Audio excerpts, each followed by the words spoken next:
Hello, నమస్తే అండి. ఈరోజు మనం చేసుకోబోయే రెసిపీ వచ్చేసి చాక్లెట్ కస్టర్డ్ పుడ్డింగ్ అండి. మనం ఎలా తయారు చేసుకోవాలి ఈ రెసిపీని చూసేద్దాం. 1 గ్లాస్ మిల్క్ తీసుకున్నానండి. నేను ఒక బౌల్లో 1 గ్లాస్ మిల్క్ తీసుకోవాలి.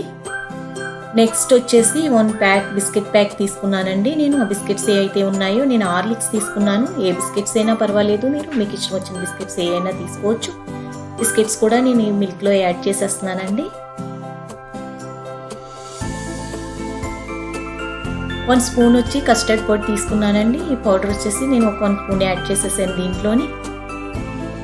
నెక్స్ట్ వచ్చేసి 2 స్పూన్స్ నేను షుగర్ తీసుకున్నానండి. మీకు స్వీట్ కూడా కొంచెం ఎక్కువ కావాలి అనుకుంటే ఒక 4-5 స్పూన్స్ తీసుకోండి. నేను స్వీట్ తక్కువ కావాలి కాబట్టి 2 స్పూన్సే తీసుకున్నాను. 1 స్పూన్ వచ్చి కార్న్ఫ్లోర్ తీసుకున్నానండి. కార్న్ఫ్లోర్ వేసిన తర్వాత నెక్స్ట్ ఇదంతా చక్కగా మిక్స్ చేసేయాలండి. మిల్క్లో చక్కగా మిక్స్ అయిపోయేటట్టు కలిపేసుకోవాలి మనం. చూసారు కదా ఎలా మిక్స్ అయిపోయిందో. మిల్క్లో అంతా మనం మిక్స్ అయిపోయేటట్టు చక్కగా మిక్స్ అయిపోతుంది. కలిపేసుకున్న తర్వాత నేను స్టవ్ వెలిగించి ఒక 5 మినిట్స్ మనం స్టవ్ మీద పెట్టుకుని ఇలా కలుపుతూ ఉండాలండి. ఎందుకంటే చక్కగా మనం కలుపుతూ ఉంటే చక్కగా కోవా కింద మనకి దగ్గరికి అయిపోతుంది. ఒక 5 మినిట్స్కి చాలా దగ్గరికి అయిపోతుంది. చూసారు కదా నేను ఎలా కలుపుతున్నానో అలా కలపాలి.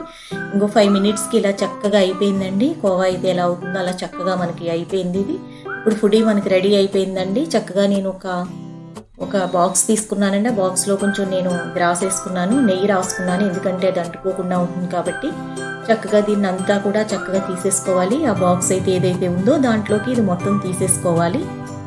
చూసారు కదా నేను ఎలా తీసేసుకున్నాను. తీసుకున్న తర్వాత దీన్ని సాఫ్ట్ చేసేసిన తర్వాత ఒక 5 అవర్స్ డీప్లో పెట్టేయాలండి. 5-6 అవర్స్ డీప్లో పెట్టేసిన తర్వాత తీసుకుంటున్నాను. చూసారు కదా ఇప్పుడు డీప్లో పెట్టిన తర్వాత తీసి చూస్తే చక్కగా మనకి ఒక కేక్ అయితే ఎలా వస్తుందో అలా చక్కగా వచ్చేస్తుందండి. చూసారు కదా ఎంత నీట్గా వస్తుందో అలా చక్కగా వచ్చేసిందండి. ఇప్పుడు దీని మీద మనం చక్కగా ఇప్పుడు చాక్లెట్ సిరప్ నేను పోసేస్తున్నాను. ఈ చాక్లెట్ పొడి చాలా టేస్టీగా ఉంటుందండి చక్కగాని. చూసారు కదా నేను ఎలా అయితే యాడ్ చేస్తున్నానో చాక్లెట్ని అలా యాడ్ చేసేయచ్చు. మీకు ఏ విధంగా యాడ్ చేసుకోవాలనుకుంటే అలా చాక్లెట్ని మీరు యాడ్ చేసుకోవచ్చు. ఇప్పుడు మనకి ఎలా నచ్చితే అలా పీసెస్ కింద కట్ చేసేసుకోవచ్చు అండి. చూసారు కదా ఎలా కట్ చేస్తున్నాను. చాలా సాఫ్ట్గా చాలా టేస్టీ అయిన ఫుడ్ అండి. ఇది చాలా బాగుంటుంది. చూసారు కదా చాలా సాఫ్ట్గా ఉంటుంది. చూసారు కదా ఎంత టేస్టీగా ఉంటుందంటే ఒకసారి మీరు తిన్నారంటే మళ్ళీ ఫుడ్ మళ్ళీ నెక్స్ట్ టైం ట్రై చేస్తారు. చూసారు కదా చక్కటి ఫుడ్ రెడీ అయిపోయిందండి. చూసారు కదా తప్పకుండా ఈ రెసిపీని మీరు ట్రై చేయండి. చూసారు కదా చాలా చక్కటి ఫుడ్ మనకి రెడీ అయిపోయిందండి. చూసారు కదా ఇటువంటి నోరూరించే రెసిపీస్ కోసం మా ఛానల్ సబ్స్క్రైబ్ చేసుకోండి, లైక్ చేయండి. ఓకేనండి, బాయ్.